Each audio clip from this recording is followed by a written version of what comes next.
埋不撤回之間嗰個空間呢係十分大嘅。梁振英話喺國民教育科嘅問題上有好大商量餘地，而林鄭月娥就話科目喺3年開展期之後係咪仍然有死線，可以再討論。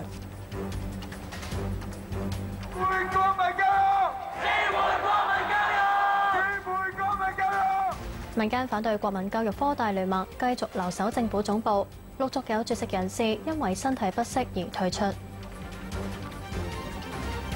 國防部長梁光烈訪問印度，兩國同意恢復中斷咗4年嘅聯合軍事演習，又討論邊境問題。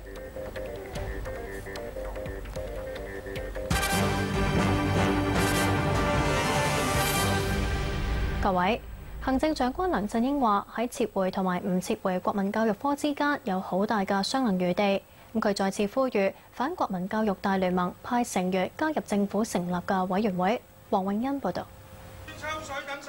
面對一浪接一浪嘅反國民教育活動，梁振英出席行政會議之前冇直接回應政府係咪會考慮撤回呢一個科目，只係話喺撤回同唔撤回之間有好大嘅討論空間。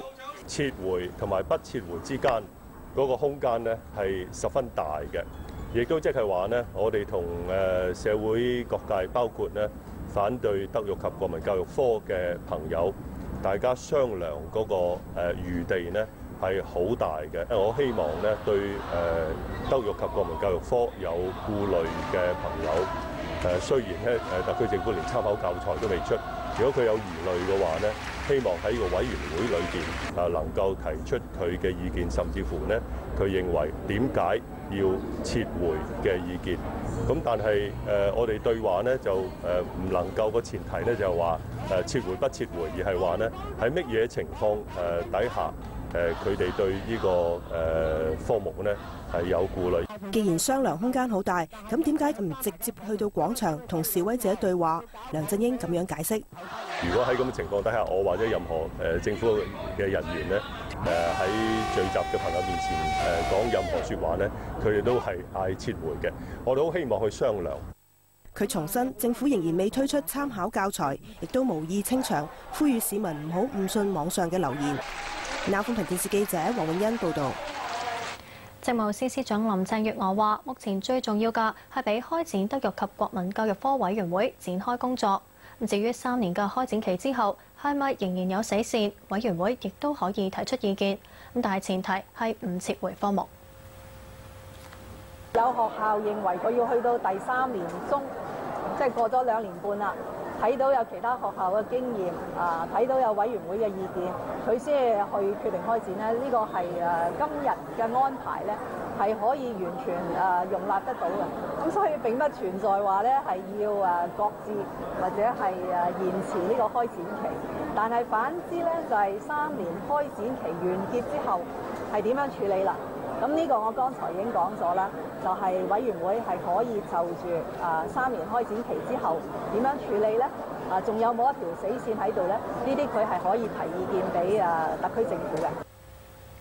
而民間反對國民教育科大聯盟繼續留守政府總部，陸續有絕食人士因為身體不適而退出。而中大新聞與傳播學院教授馬傑偉喺啱啱亦都開始加入絕食。教協副會長黃克廉話：梁振英並冇實質讓步，堅拒加入委員會。陳偉利報導。政府總部入夜後更加多人聚集，佢哋坐滿廣場之餘，連外面嘅行人路、馬路都坐滿人。部分集會人士手持鮮花聲援絕食嘅人士。夜晚天氣唔穩定，間中落住大雨，而示威人士就將民主女神像運到廣場，現場情緒高漲。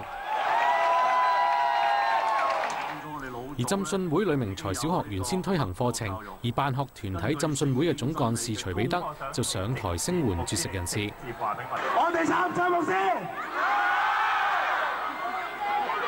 撤回，撤回，撤回，撤回。而集會人士下晝開始已經喺政府總部聚集，當中唔少係學生，校服未換都趕過嚟。讀緊小4嘅喬小朋友就由爸爸帶嚟，了解反對國民教育係咩一回事。我哋中國歷史嗰度有啲嘢佢哋又講，有啲嘢佢哋唔講，我都覺得唔啱咯。點解佢哋唔講晒出嚟呢？跟住政府又要揀推行，我都覺得唔啱。有心人繼續送嚟物資，為反國民教育出一分力。再有4名絕食人士因為血糖過低、反胃或者手腳麻痹等症狀，經醫生建議下退出，其中包括學聯成員李成康。邊個令到我哋係會需要走上街頭去遊行、集會、絕食，甚至乎去到罷課呢？完全係源於呢個政府對我哋嘅民意係充耳不聞。對於行政長官梁振英話撤唔撤回科目有好大商量餘地，教協副會長黃克廉認為梁振英只係出口術，唔相信委員會可以討論撤科。嗰個委員會裏邊，我哋大家都睇到咧，裏邊有撰寫中國模式嘅一啲機構代表喺裏邊，仲要講明咧，即係撤科與唔撤科唔係一個應該先談嘅話題。咁我哋即係入到去閂埋門，公眾亦都唔知道我哋傾緊乜嘢嘢嘅時候，我諗連公眾都會覺得即係會被出賣咯。大聯盟話星期一已經邀請過梁振英到場對話，但係唔成功，唔會再刻意提出邀請。強調溝通大門一直打開，只係必須要喺公開下進行。撈寬頻電視記者陳偉利報導。浸信會梁明才小學今個學年推行國民教育科，遭到校友反對。辦學團體話社會嘅反對聲音大，會考慮暫緩推行。而校長就話等辦學團體有最新嘅指引就會跟隨。江穎儀報導。浸信會梁明才小學係少數喺新學年開展德育及國民教育科嘅學校。校方向傳媒公開咗教材嘅內容，包括向3年級學生講述國歌嘅故事，培養佢哋對中國人身份嘅感情。校長話科目其實籌備咗10個月，唔係倉促推行，而之前亦都已經諮詢咗家長，並冇人反對。而校方亦都係回應老師嘅要求，先至要求老師簽署保密協議，係代表女校一個版權。等老師完全優化晒呢啲嘅內容，而老師要公開。但係因為而家坊間呢，就已經有啲嘅誤會，甚至係出晒一啲嘅報導。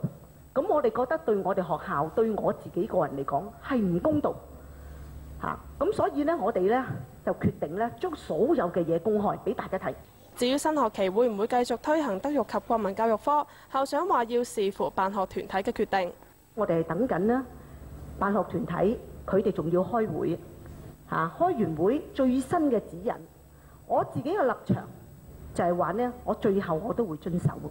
一齊出席記者會嘅浸信會聯會總幹事就話，會方仍然未正式開會傾點樣做，但個人贊成暫緩推行德育及國民教育科。